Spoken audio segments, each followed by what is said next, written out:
Selamat pagi sahabat Sumber Sabda yang dikasihi Tuhan. Pada hari ini kita akan mendengarkan renungan dari bacaan kitab suci dari Injil Lukas bab 18 ayat 35 sampai 43. Dalam Injil hari ini kita mendengar kisah seorang pengemis buta di pinggir jalan Yeriko. Ketika ia mendengar bahwa Yesus lewat, ia berteriak, "Yesus anak Daud, kasihanilah aku." Orang-orang mencoba menegurnya agar diam, tetapi ia justru berteriak semakin keras. Ketekunannya membuat Yesus berhenti dan bertanya, "Apa yang kau kehendaki?" Jawabnya, "Tuhan, supaya aku dapat melihat." Lalu Yesus memulihkannya dan ia mengikuti Yesus sambil memuliakan Allah. Kisah ini menunjukkan 3 hal penting bagi hidup kita. Yang pertama, iman yang berani berseru. Orang buta itu tidak malu meminta belas kasih Tuhan.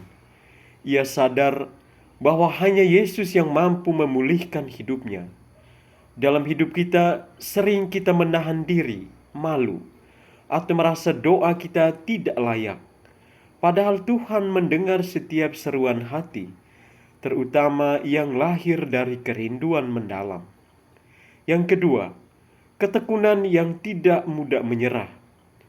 Walaupun ditegur dan disuruh diam, ia tetap berseru. Ini gambaran iman sejati yang tidak padam, meski ada suara-suara yang melemahkan. Kita pun perlu iman seperti itu, terutama ketika masalah, godaan, atau lingkungan membuat kita ingin menyerah.